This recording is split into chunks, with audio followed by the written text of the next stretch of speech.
didn't give a shit what people thought about them. And it was very much from the gut. And I think we'd waited a very long time to have British pop stars that were like that again. And suddenly two came at once. Give it up for Oasis, making their TV debut with Supersonic. I need to be myself. I can't be no one else. I'm feeling supersonic. Give me gin and tonic. You can have it all, but how much do you want it? Make me laugh. Give me your autograph. Can I ride with you in your BMW? You can sell It was huge. You know, by London standards at that time, we didn't have any restaurants really that you went to in that way. So I remember going in there thinking, my God, this must have cost a fortune. And it was beautiful. It was all Art Deco and very much my style and good use of colour.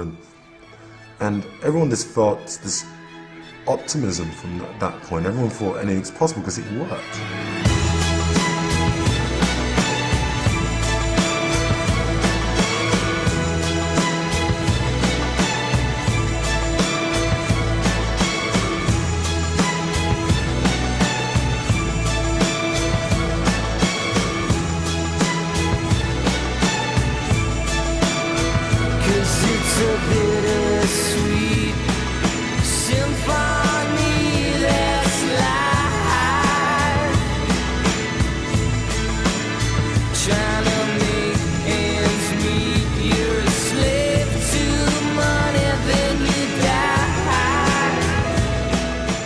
There was something going on. A new generation had come of age, and they had grown up loathing and despising American mass culture.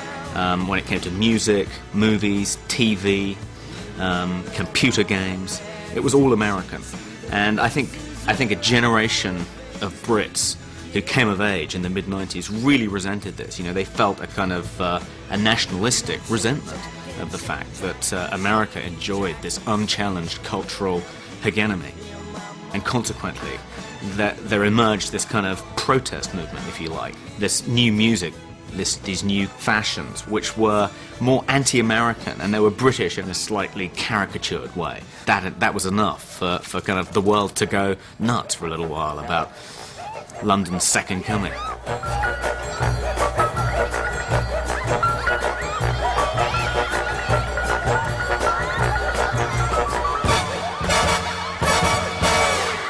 Confidence was something that in the past we'd left to Americans.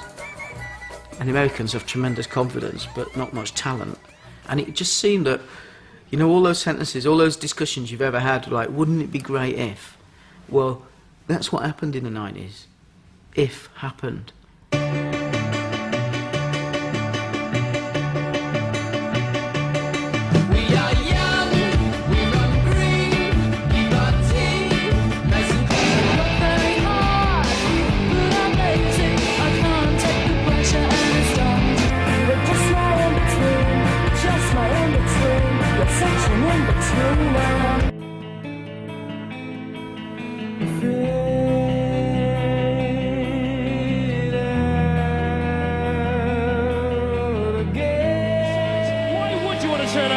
When Oasis are here to see you, and they're going to play the first ever TV performance of their brand new song. It's the best song around. It is Some Might Say. Oasis were on top of the pops. I think some might say had gone into #1, and I remember watching them, and I just cried. I thought, something is really changing here. Some might say that sunshine follows thunder. It must have been early May, because they just had the council elections, and the Tories finally had got trounced. They were really trounced. Somehow, by accident, by design, somebody captures the mood of the moment with a song, and that to me was the making of Oasis.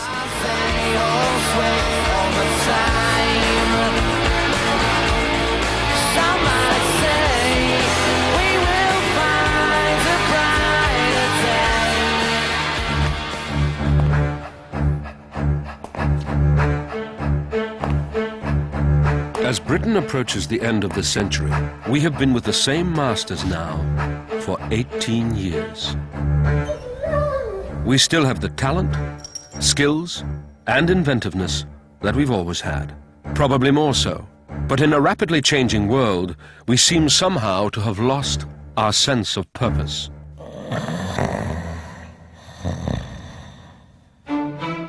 Now, someone has emerged who is determined to give it back to us.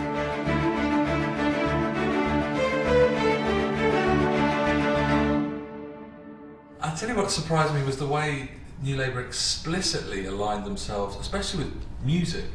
New Labour, by definition, was very young. I mean, Tony Blair was young. I mean, there was a guy who played rock music when he was at university rather than traipsed along on demonstrations and, you know, supported worthy causes. I mean, were you familiar with his band Ugly Rumours? I don't know his band Ugly Rumours. I'm afraid I was more boring.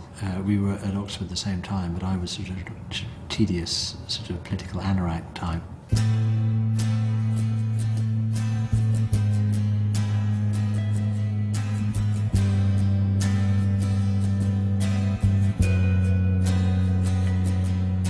Labour has come home to you, so come home to us.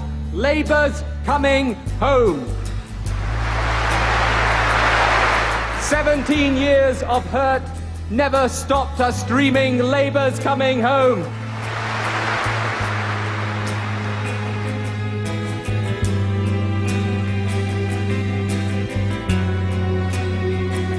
Tony was trying to generate a new politics, a freshness in politics.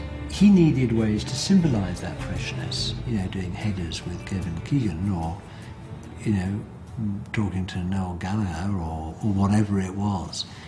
He went out into the country to establish Labour's credentials, to create a connection between the new politics that we were trying to create and the country as a whole. Oi! There are 7 people in this room tonight who are giving a little bit of hope to young people in this country. That is me, our kid, Bonehead, Quigsy, Alan White, Alan McGee and Tony Blair. And if you've all got anything about you, you get up there and you shake Tony Blair's hand, man. He's a man. Power to the people! Britain had been so uptight and so under the cosh for so long, and at war with itself and at war with its identity. You know, the 80s was when Britain stopped being Great Britain and stopped living that myth that we were some great state. And the outsiders came in through the 90s, and it was their turn.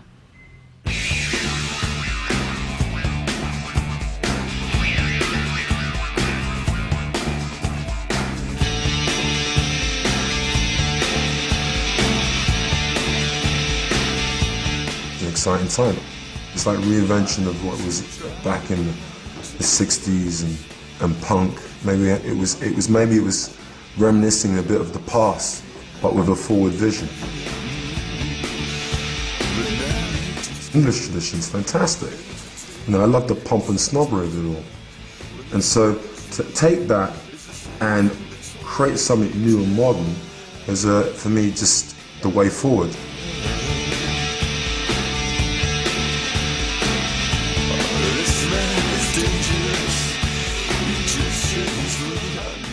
We've had these times where, you know, Britain was exciting, London was exciting, and I think this gave us an excuse to say it's exciting again. And it just happened at a time when there was a lot going on. You know, I was doing my bit on the road, McQueen was doing his bit in Paris, Gallaghers were doing what they were doing around the world. It was a great time.